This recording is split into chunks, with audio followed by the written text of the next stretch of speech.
하나님 말씀은 빌립보서 1장 27절 말씀부터 30절 말씀까지 보겠습니다. 빌립보서 1장 27절부터 30절 말씀을 하나님께서 우리에게 주시는 말씀으로 받으시고 우리 한 목소리로 합독하겠습니다. 시작. 오직 너희는 그리스도의 복음에 합당하게 생활하라.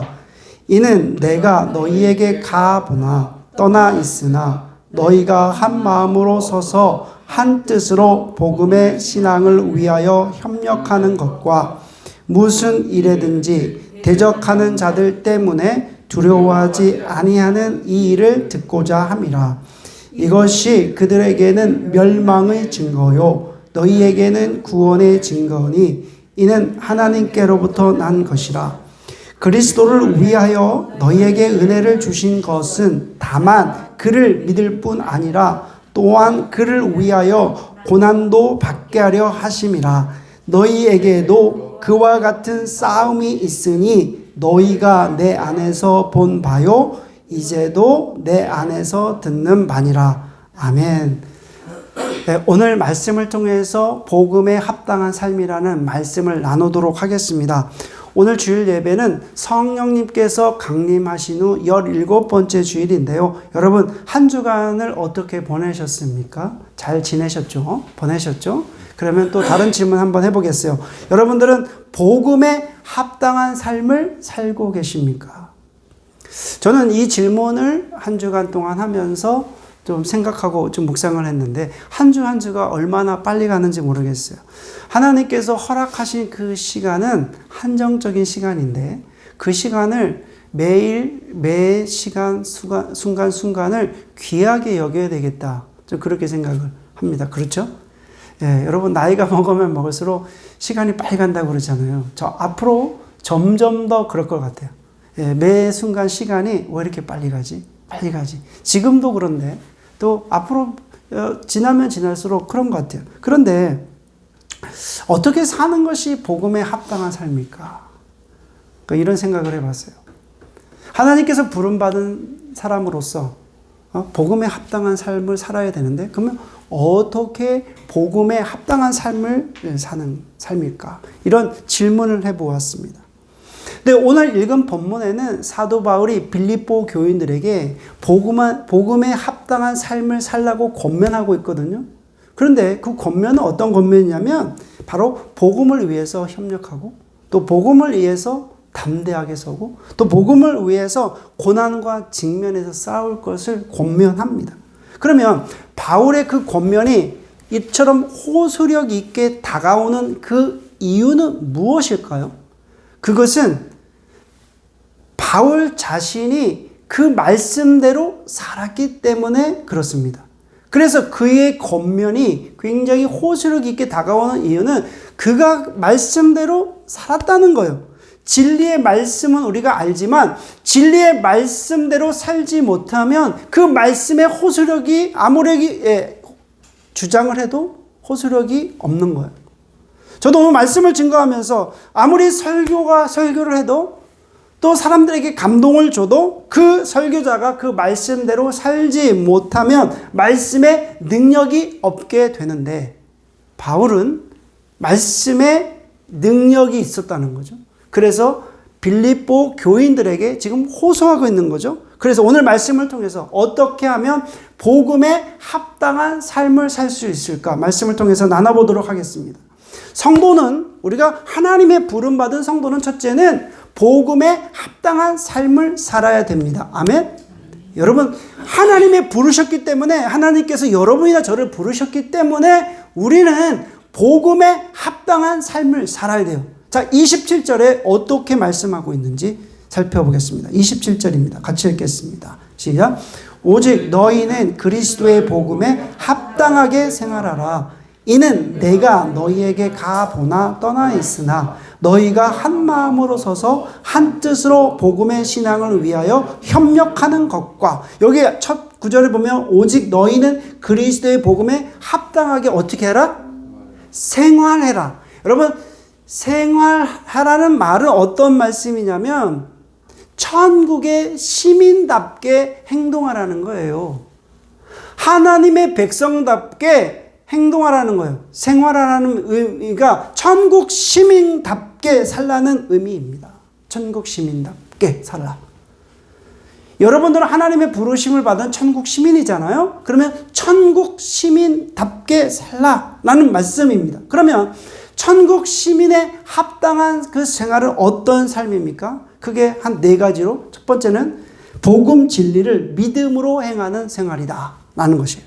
믿음으로 행하는 거예요. 여러분, 천국 시민으로서 합당한 생활, 복음에 합당한 생활은 첫째는 믿음으로 우리가 사는 삶이다. 여러분, 동물 있잖아요. 여러분 동물 좋아하세요? 동물은요, 동물이 생각할까요? 생각하지 않을까요? 그걸 우리 고민할 필요는 없겠죠? 동물은요, 본능적으로 행하는 거예요. 본능입니다. 여러분, 만약에 동물이 생각한다고 생각하시면 그거는 좀 아닌 것 같아요. 동물은 본능으로 생각하고, 그러면 세상 사람들은 어떻게 살겠습니까?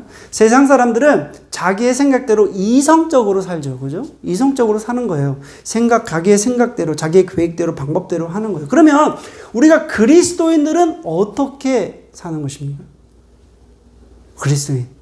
그리스도인은 믿음으로 사는 거예요. 어떤 믿음이요? 예수 그리스도의 복음의 약속을 믿는 그 믿음으로 사는 것입니다. 그러면 믿음으로 사는 것은 어떤 의미를 가지고 있는가? 로마서 1장 17절 말씀입니다. 같이 읽어보겠습니다.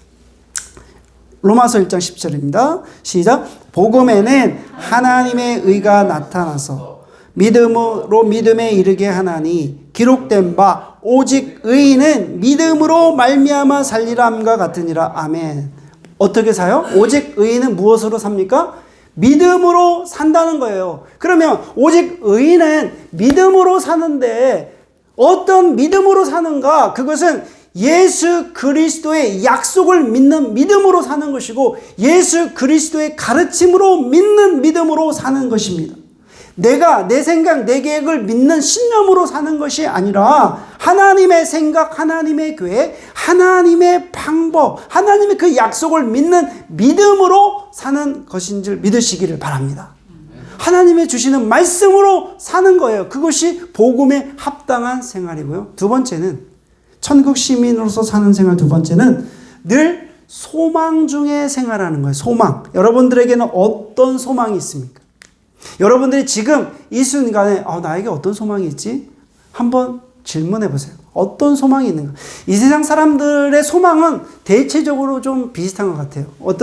어떻게 소망을 하냐면 내 자녀 좀 잘 되고 그리고 좀 건강하고 그리고 돈도 어느 정도 좀 벌어서 좀 여행도 좀 다니고 또 나중에 노후에 대책 잘 세워서 안락하게 좀 사는 거. 뭐 그 정도 소박한 정도 다 소망하요. 그죠? 대체적으로 사람들은 이렇게 우리가 소망합니다. 그렇다면 여러분들의 소망은 무엇입니까? 그리스도인의 소망은 무엇입니까? 하나님의 부르심을 받은 성도의 소망은 무엇입니까? 여러분들의 소망은 무엇입니까? 저는 일주일 내내 그럼 나의 소망은 무엇이지? 내가 그리스도인으로서 정말 어떤 소망을 품고 있는 것이지? 그런 질문을 계속하면서 살았어요. 일주일 동안. 그럼 여러분들은 어떤 소망을 가지고 있습니까? 여러분, 성도는 가장 기본적으로 하나님께서 나를 인도하신다고 하는 삶의 주관자가 되셔서 내 삶을 인도하신다는 그 소망이 있는 줄 믿습니다. 아멘. 그래서 하나님이 나를 지켜주시고 인도하신다는 것은 내가 설령 고난 가운데 있고 불행한 일이 있고 어려운 일이 있고 답답한 일이 있다 할지라도 하나님을 신뢰하는 그 소망이 있다는 거예요. 하나님께서 인도하여 주신다는 소망이 있다는 거예요. 여러분, 바울이 지금 빌립보서를 기록했을 때 당시는 감옥에 있을 때예요. 한번 생각해 보세요. 바울이 한 거는 뭐가 있어요? 사실 하나님을 예수 그리스도를 다메섹에서 만나고 나서 정말 주님을 위해서 산 것밖에 없는데 지금 로마 감옥에 갇혀 있다는 거예요.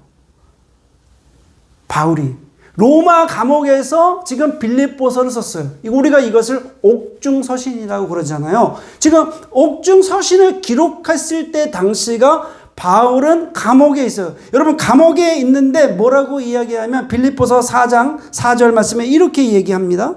같이 읽어볼까요? 시작. 주 안에서 항상 기뻐하라. 내가 다시 말하노니 기뻐하라. 무슨 기뻐할 일이 그렇게 있어요? 감옥에 있는데. 여러분 지금 감옥은 제가 얘기 들어보니까 요즘 감옥에는 온돌이래요. 따뜻하답니다. 감옥에 들어갈 만하대요. 들어가서 주는 삼시세끼 밥 먹고 그냥 남한테 구걸하는 것보다는 감옥에 들어가서 따뜻한 데 있으면 좋다 이런 얘기도 있습니다. 그런데 지금 이 당시에 감옥은 그런 감옥이 아니에요. 돌로 차도찬 지하에 있는 그런 감옥들이죠. 그러니까 얼마나 냉랭하고 춥고 힘들고 때로는 여러분 발목에 쇠사슬 차기도 하고 그런 가운데 무엇이 그렇게 기쁩니까? 그런데 바울이 뭐라고 이야기하고 있냐면 주 안에서 항상 기뻐하라. 내가 다시 말하노니 기뻐하라. 한 번도 기뻐하는 게 아니라 계속적으로 기뻐하라. 내가 다시 말하는데 기뻐하라. 왜 바울이 기뻐하라고 얘기했을까요? 그것은 비록 본인이 감옥에 갇혀 있는다 할지라도 하나님의 섭리를 믿었다는 거예요. 하나님께서 나와 함께 하신다는 그 소망의 끈을 놓지 않았다는 거예요. 여러분 감옥에 있으면서도 기뻐할 수 있었다는 것은 바로 소망을 품고 있었기 때문에 기뻐하고 감사할 수 있었다는 것입니다. 그래서 여러분 복음은 그 어떤 소망보다도 우리에게 주신 어떤 소망보다 큰 소망을 주셨는데 영생의 소망을 주셨습니다. 아멘. 우리가 아무리 힘들고 어렵다 할지라도 영원한 삶, 영생의 삶을 소망이 있다는 것은 가장 귀한 것입니다. 그렇지 않을까요? 제가 일주일 동안 말씀을 묵상하면서 새하늘과 새 땅에 대해서 제가 데일리 말씀을 통해서 묵상했는데 새하늘과 새 땅, 꿈을 꿨어요. 꿈을 꿨는데 그 배를 타고 가는데 그 배를 타고 항상 가는데 배를 타고 막 가거든요. 근데 그 땅에 도착하지 못했어요. 새하늘과 새 땅이 어떤 땅인가? 거기는 아버지도 계시고 어머니도 계시고 또 하나님이 거하시는 그 땅에서 우리가 영원한 고통이 없는 그 땅, 영원한 생명을 가진다는 것은 그런 의미 아니겠습니까? 여러분 천국 시민으로서 우리가 영생의 소망이 있다는 것은 그것은 얼마나 기쁘고 감사한지 바울이 그 소망이 있었기 때문에 그 차디찬 감옥에서도 기뻐할 수 있었다는 것입니다. 자, 그 다음에 세 번째는 천국 시민으로서 합당한 세 번째 생활은 사랑으로 행하는 생활입니다. 여러분, 하나님의 우리가 복음을 한마디로 우리가 이야기한다면 사랑이에요. 사랑이에요. 여러분, 하나님의 사랑을 잃으면 우리가 복음 전체를 다 잃어버리는 것과 같습니다. 아무리 교회가 성장하고 부흥하고 또 아무리 우리 개인적으로 열심히 헌신하고 봉사하고 전도하고 뭐 열심히 한다 할지라도 그 사람 안에 그 사역 안에 하나님의 사랑을 잃어버리면 저는 다 잃어버리는 것과 같다는 거예요. 하나님의 사랑에 합당한 우리가 생활을 해야 된다는 겁니다. 그러므로 여러분 복음에 합당한 삶은 하나님의 사랑으로 살아내는 것입니다. 그래서 늘 질문해야 돼요. 내가 정말로 사랑하고 있는가? 하나님의 사랑이 내 안에 계시고 또 내가 하나님의 사랑으로 서로를 사랑하고 있는가? 그 사랑에 대해서 점검하고 또 점검해야 됩니다.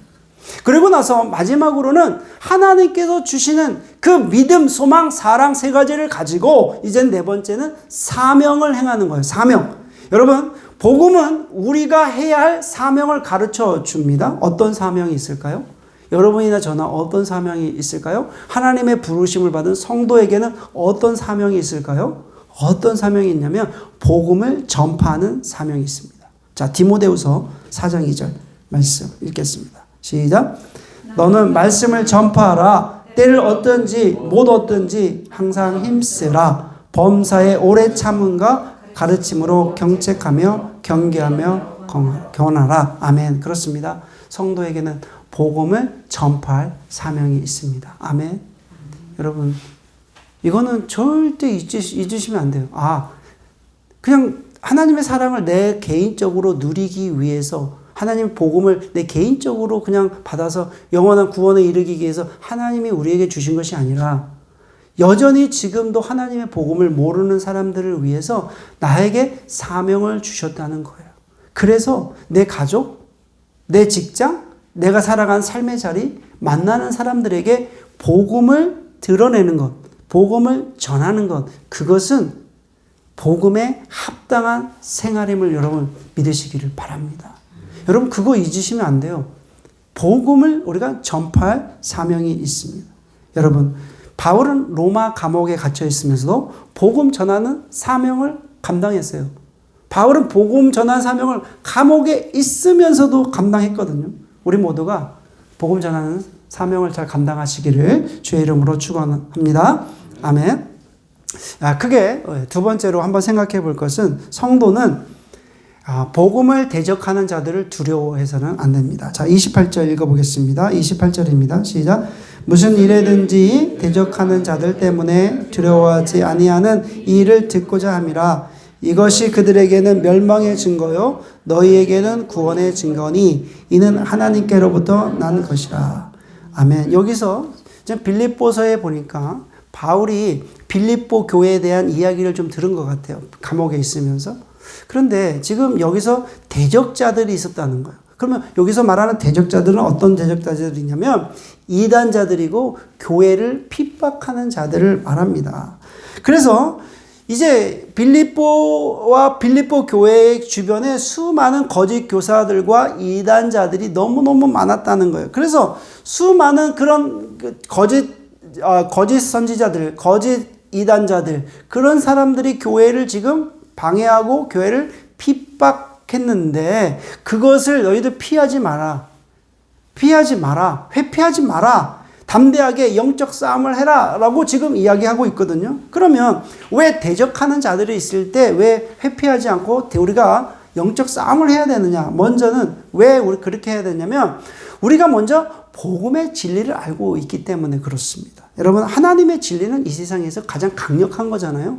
여러분 하나님의 말씀은요 생명력이 살아있어요. 그래서 하나님의 말씀을 선포할 때 여러분 나눌 때 갑자기 사람들이 어떻게 해요? 요동하고 흔들리고 그 말씀을 받아들이게 되는 거예요. 아니 어떻게 이것을 믿을 수 있어? 라고 여러분 생각하겠지만 하나님의 말씀을 주님의 이름으로 선포할 때 그 사람들이 듣는 사람들이 어떻게 변하게 된다는 거예요. 여러분 당당하게 맞서야 돼요.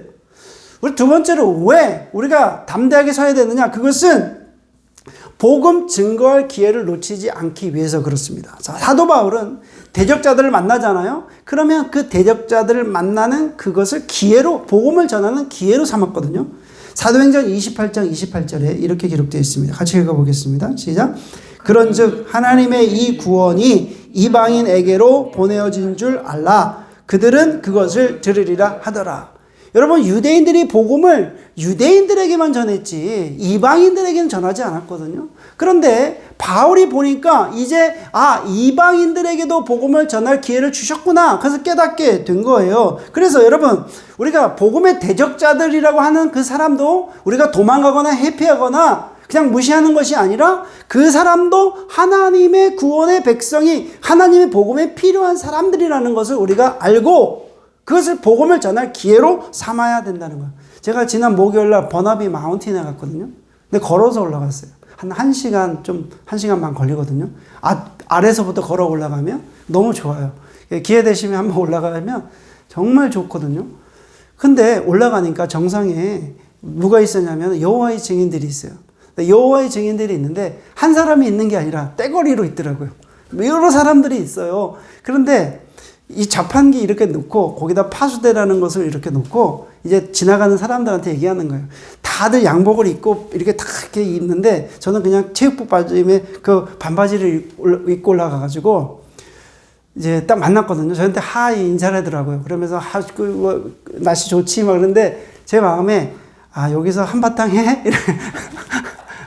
한바탕 해. 근데 제 몰골이 너무 그런 거예요. 그래서 우리 일행도 있고 해가지고 이거 한바탕 하고 싶은데 막 이런 마음에 이런데 여기서 어떻게 할까 하다가 고민하고 못했어요. 그래서 다음 주에 가 있으면 한번 해볼까 이제 준비하고 가려고요. 근데 그 사람들은 아예 준비하고 왔거든요.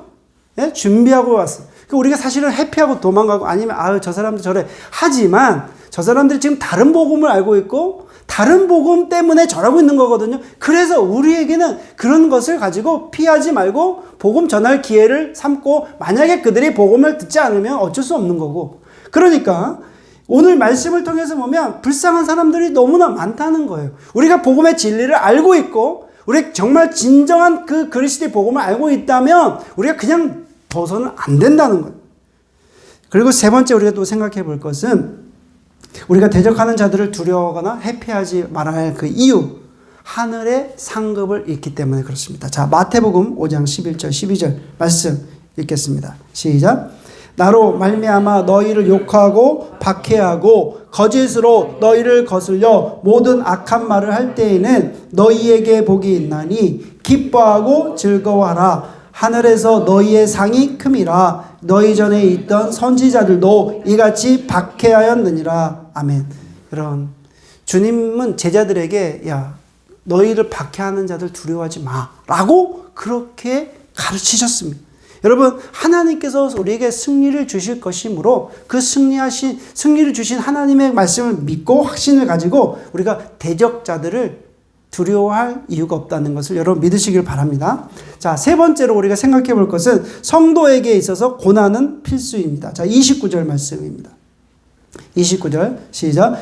그리스도를 위하여 너희에게 은혜를 주신 것은 다만 그를 믿을 뿐 아니라 또한 그를 위하여 고난도 받게 하려 하심이라. 아멘. 여러분, 그리스도를 믿는 성도에게는 고난은 필수 과목이에요. 여러분, 대학교에서 공부할 때 필수 과목을 들어야지만 졸업이 되죠. 그래, 안 그래요? 예, 필수 과목은 이수를 해야 돼요. 필수는 반드시 필수예요. 반드시 들어야 돼요. 그런데 고난이 필수라는 거예요. 고난이 성도에게는 필수라는 거예요.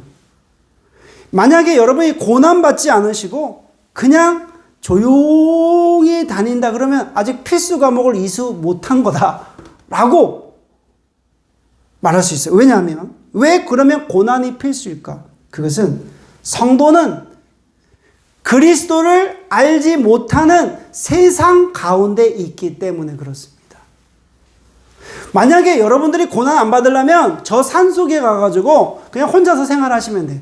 그냥 나는 자연이다 하고 그런 거 있죠. 그래서 그 혼자서 텐트 치고 하시면 그렇게 큰 고난은 없어요.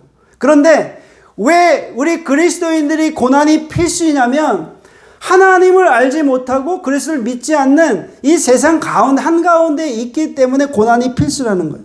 철저히 인본주의 세상은 복음과는 복음을 반대해요. 그래서 세상은 그리스도를 십자가에 못 박고 그리스도에 속한 성도들을 미워합니다. 기독교 역사상으로 여러분 교회의 역사를 한번 보세요. 교회는 역사상으로 보면 계속 핍박받아 왔어요. 그러면 교회가 핍박받지 않고 정말 세상 가운데 우뚝 섰을 때는 늘 타락되어 있어요. 한번 여러분 역사를 한번 보세요. 우리 한국도요. 한국의 교회가 성도가 가장 부흥했을 때가 언제였을 것 같아요? 우리나라가요. 일본의 나라를 이렇게 빼앗길 때 그때가 제일 성장했대요. 그러니까 1910년에 한일합방이 됐는데 1884년 5년에 복음이 들어오고 약 한 20년간 그때 복음이 확산이 됐대요. 우리나라를 빼앗기게 됐을 때 그 순간 빼앗기고 나서 그때 가장 이렇게 복음이 확산됐다고 그래요. 또 한 가지는 여러분 불의한 세상에서 의를 행하기에 우리가 고난을 받을 수밖에 없다는 거예요. 여러분 이 집 앞에 우리 단풍나무 있거든요. 그래서 우리가 이렇게 돌아요. 근데 우리 집 단풍나무가 예뻐요. 그래서 단풍잎이 떨어지면은 멋있다 그래요. 지나가는 사람도 쳐다보거든요. 우리 아내도 멋있다고 하고 다들 예쁘다고 그래요. 문제는 그 단풍나무를 치우는 사람은 누구예요? 단풍나무를 갈퀴를 해가지고 그거 다 치워야 돼요. 안 그러면은 잔디가 망가지니까. 단풍나무 이렇게 치우잖아요. 제가 그런 생각을 해봤어요. 여러분, 세상 사람들은 죄에 대해서 이야기하고 불의에 대해서 얘기하고 비판하고 정죄를 해요. 거기까지 얘기해요. 해결하려고 들지 않아요. 정말 해결하려고 들지 않아요. 마치 구경하는 구경꾼처럼 그래 그 정도로만 해요. 그러나 여러분 하나님의 복음을 받은 우리 성도들은 달라요. 불의한 세상에서 하나님께서 허락하신 그 의를 행할 수밖에 없는 거예요. 그것이 얼마나 힘든 일입니까? 고난 없이는 그 일을 할 수 없어요. 고난 없이는 불의와 맞설 수 없습니다. 그냥 피할 수 있는 게 아니에요. 그래서 성도는 고난이 필수라는 거예요. 또 한 가지는 예수 그리스도와 운명 공동체임으로 고난을 받습니다. 성도는 이 주님과 함께 운명 공동체예요. 그래서 교회의 머리 되신 분이 누구세요? 예수 그리스도예요. 우리는 뭐예요? 지체예요.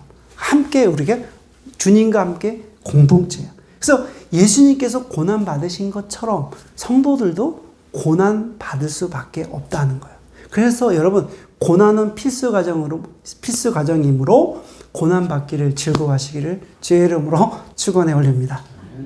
이게 참 말씀드리면서도 고난 받아라 이런 말씀은 드리기가 어려운데 그래도 고난 받으셔야 돼요. 그러면 여러분 우리가 고난 받는 것이 내가 그리스도인이라는 증거입니다.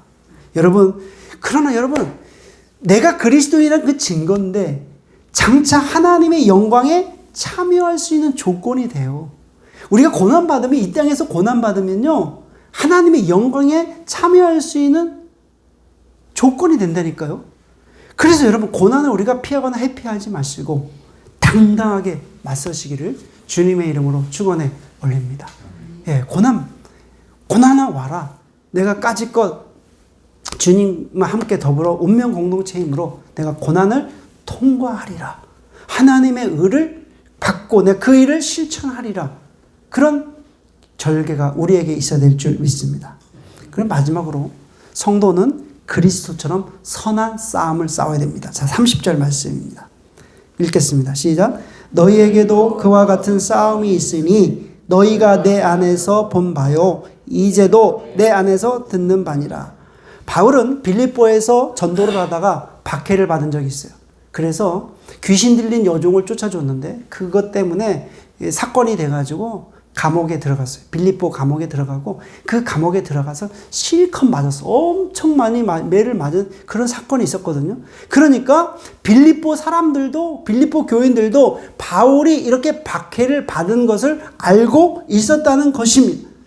그래서 여러분 참된 성도는 선한 싸움을 싸울 수밖에 없어요. 우리는 하나님께서 보내신 그리스도의 군사로서 맞서 싸울 수밖에 없어요. 여러분 주님은 누구와 싸웠습니까? 주님은 어떻게 해요? 사단과 싸우셨어요. 사단은 우리를 무너뜨리려고 지금도 우는 사자처럼 우리를 유혹하고 넘어지게 하려고 사단은 계속적으로 우리를 무너뜨리려고 하고 있어요. 그렇기 때문에 주님은 사단과 싸우셨고 여러분 또 한 가지는 복음의 대적자들과 또 우리가 싸워야 되고요. 요새 이단들이 얼마나 열심히 하는지 몰라요. 매일매일 전화도 하고 이게 방문하기도 하고요. 전화도 그냥 계속 하지 말라고 해도 계속 전화해요. 왜 그렇게 열심입니까? 우리는 그러면 그 열심을 보면서 우리 가만히 있어야 됩니까? 우리도 하나님 나라의 그 열심이 우리에게 있어야 될 줄 믿습니다. 우리도 열심히 성경 공부하고 하나님 말씀 읽고 묵상하고 또 전도도 하고 우리 열심히 해야 돼요. 사실은. 대적자들과 열심히 싸워야 돼요. 그래서 여러분 이단에 설 자리가 없을 정도로 우리도 연구해야 됩니다.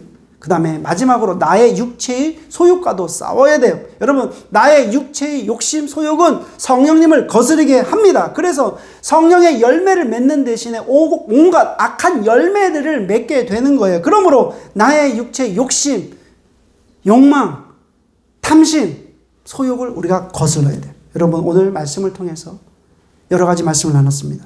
성도의 합당한 삶을 살기 위해서는 어떻게 살아야 된다? 하나님을 신뢰하는 믿음, 또 여러분 하나님 나라를 소망하는 그 소망, 또 여러분 하나님의 무조건적인 사랑을 가지고 이 세상에서 복음을 전파하는 사명자로 살아야 될 줄 믿습니다. 그리고 복음을 대적하는 자들을 두려워하지 말고 싸워야 된다는 거예요. 그리고 고난이 온다 할지라도 두려워하지 마시고 예수 그리스도처럼 선한 싸움에서 승리하시기를 주님의 이름으로 축원합니다. 기도드리겠습니다. 하나님 아버지 감사합니다. 오늘 이 시간에 복음에 합당한 생활을 우리가 어떻게 해야 되는지 아주 구체적으로 세밀하게 말씀을 나눴습니다.